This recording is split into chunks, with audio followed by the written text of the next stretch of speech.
Olá, eu sou a Vitória. E eu sou a Marielle. Nós vamos demonstrar o exame neurológico do equilíbrio e da coordenação. Bom, na coordenação dos membros superiores, nós temos três tipos de provas. A prova do index-nariz, index-index, index-nariz-index. Na prova do index-nariz, pedimos para o paciente, então, tocar no nariz dele e logo após fazer um movimento de extensão dos braços. Vemos então que o paciente possui os movimentos preservados.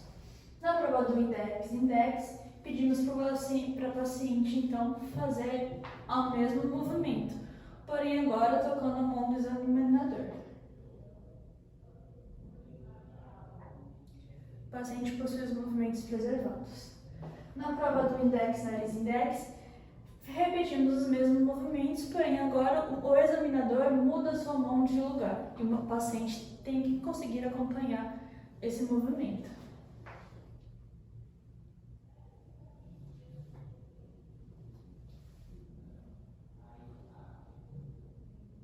O paciente possui os movimentos preservados. Agora, com os membros inferiores, nós temos a prova do calcanhar-joelho, em que o paciente fica em decúbito dorsal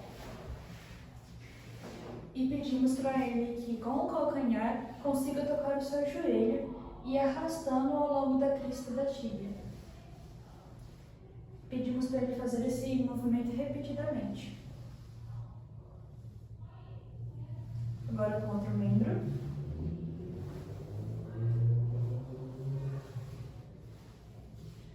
Observamos então que essa paciente possui os movimentos preservados. Agora ainda nós temos a manobra de Babinski, em que o paciente ele precisa conseguir elevar o tronco sem que ele eleve as pernas juntos. Vemos ainda que o paciente consegue vencer a gravidade elevando o tronco sem elevar as pernas juntos, portanto o sinal de Babinski aqui é negativo.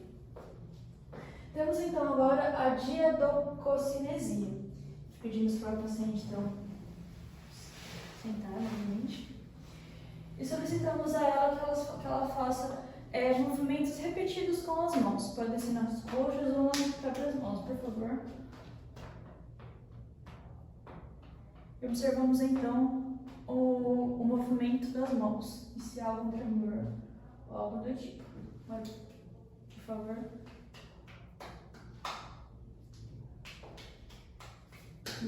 Movimentos estão preservados. Nós temos também a manobra do rechaço, em que nós pedimos para um paciente fazer a contração do bíceps de olhos fechados. Pode contrair. E então o examinador ele solta a força do braço dela e ela não vai saber quando o examinador vai soltar o braço dela. Então, inconscientemente, ela vai ter que ser capaz de contrair o tríceps. Vemos aqui que ela tem a força do movimento preservado. Temos também o movimento de precisão com a mão, em que a paciente faz movimento de pinça. Preservado também.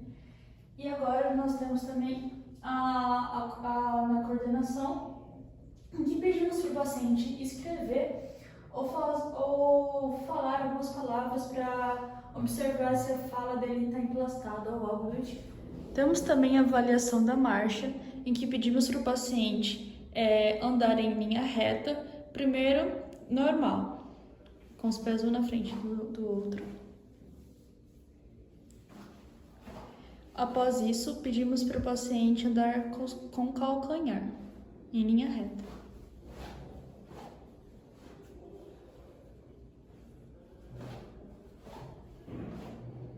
Feito isso, pedimos também para o paciente andar com as pontas dos pés.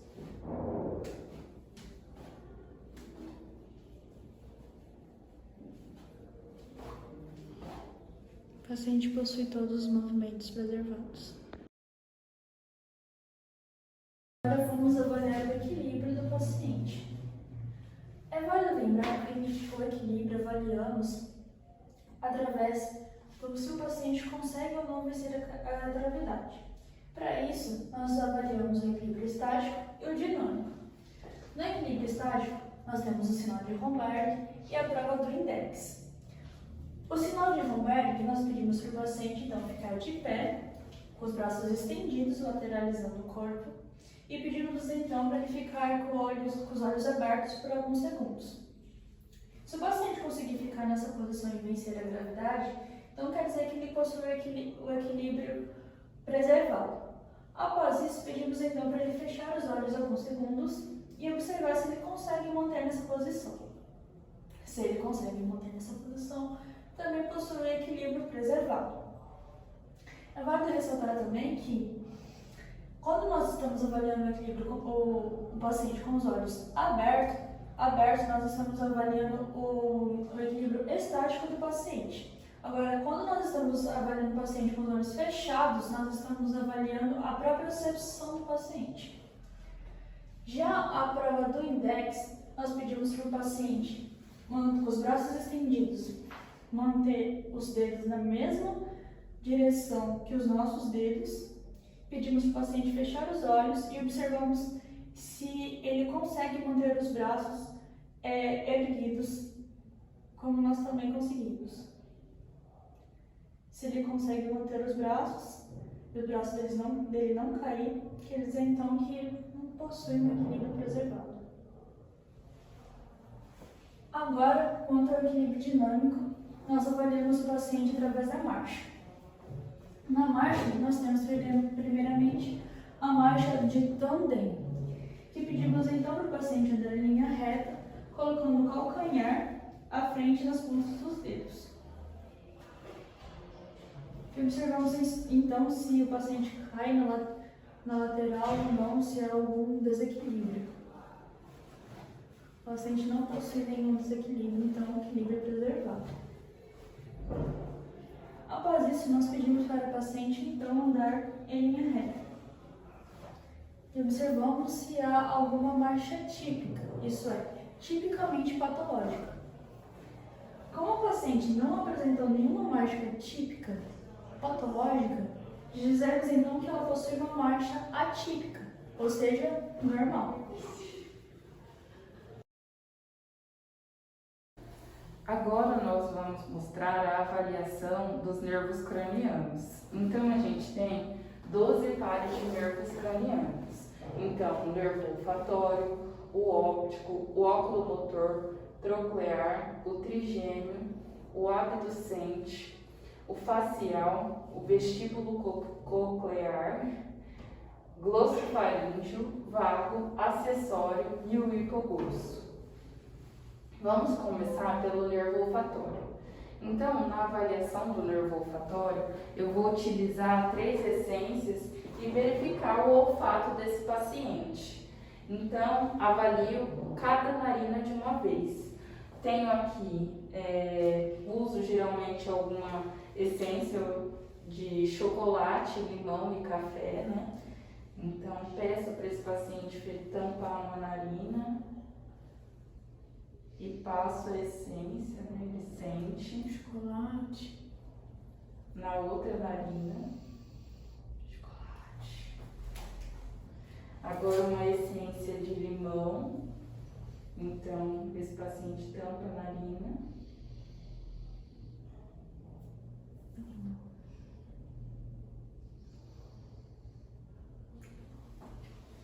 E por fim, avalio também com uma outra essência, como de café, por exemplo. Depois, nós temos a avaliação do segundo par, ou seja, do nervo óptico. O nervo óptico é avaliado por 3 testes, né? Então, a gente tem o exame de fundo de olho, que a gente não vai realizar porque a gente não tem o material para fazer a fundoscopia. Temos também a avaliação da acuidade visual, que é feita a partir da tabela de Snellen, que a gente também não vai demonstrar aqui porque a gente não tem a tabela. E avalio também esse nervo pela campimetria, ou seja, avalio o campo visual desse paciente. Então eu peço para ele virar para cá. E eu vou pedir para ele me avisar quando ele visualizar a minha mão. Então,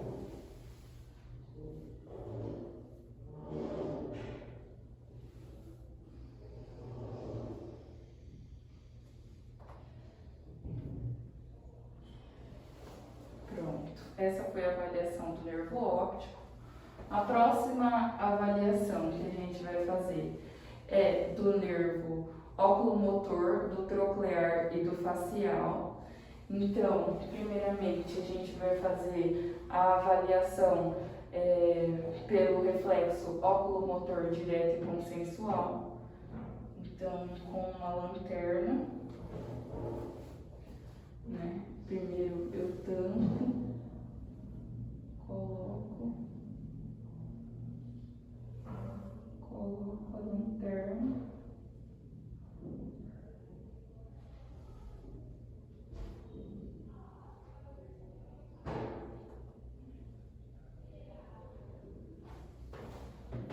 Depois eu faço a avaliação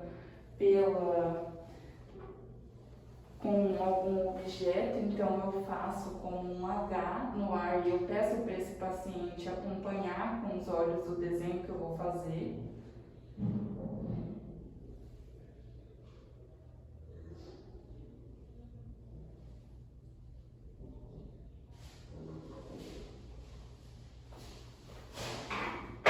Certo.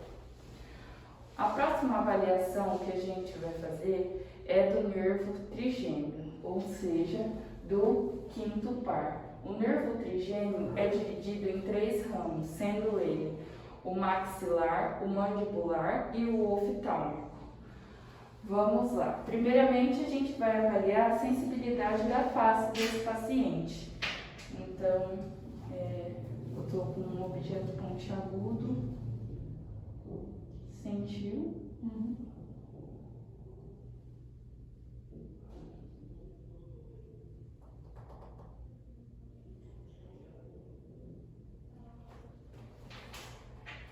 E depois um outro, uma escovinha.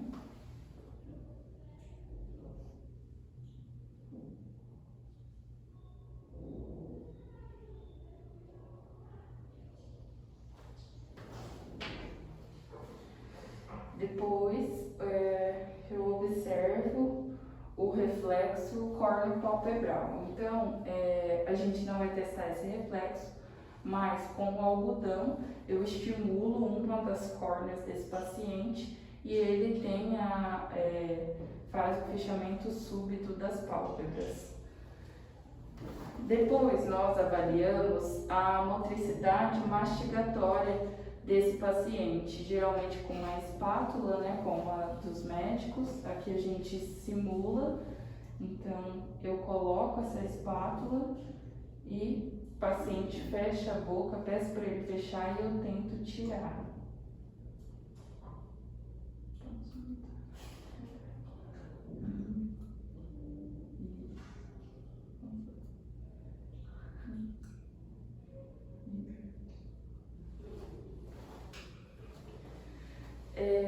Por fim, a gente avalia então algumas expressões desse paciente, né?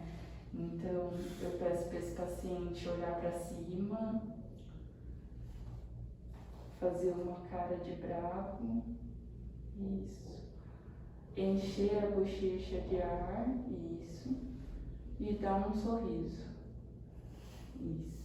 Então, com esses testes, nós avaliamos então, né, o trigêmeo.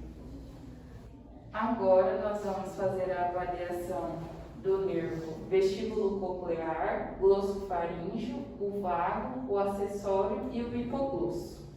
Começando então pelo oitavo par, o vestíbulo coclear. Então, na avaliação desse nervo, eu vou utilizar um diapasão. Primeiramente, eu faço o teste de Weber, né? Então, eu coloco esse diapasão no paciente e pergunto para ele se ele sente essa vibração. Então, esse paciente sentiu a vibração dos dois lados, tudo normal. E depois eu faço o teste de Rini, também com o diapasão. Então, eu coloco ele para vibrar e posiciono ele no mastoide desse paciente. Peço para ele me avisar quando parar de vibrar.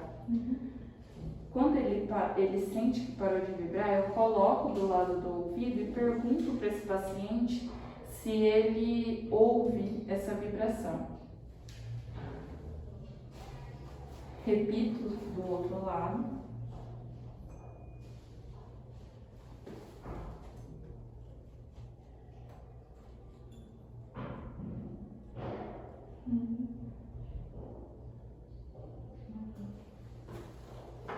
Então, tudo certo. A próxima avaliação é do nervo glossofaríngeo e do vago, então do nome do 10º par. Tá, então, primeiramente, eu vou pedir para esse paciente abrir essa boca, né, e fazer A. Então, eu vou observar se tem a elevação dos pilares amidalianos. Então, tem que ter uma simetria dessa elevação desses pilares e a úvula tem que se manter, né, na linha média, normalmente. Certo? Avalio também, né, no nervo vago. Então, eu vou avaliar nesses dois pares o reflexo faríngeo. Então, no reflexo faríngeo, eu vou colocar, né, pedir para esse paciente abrir a boca e eu coloco a espátula. E aí pode ser que cause náusea no paciente.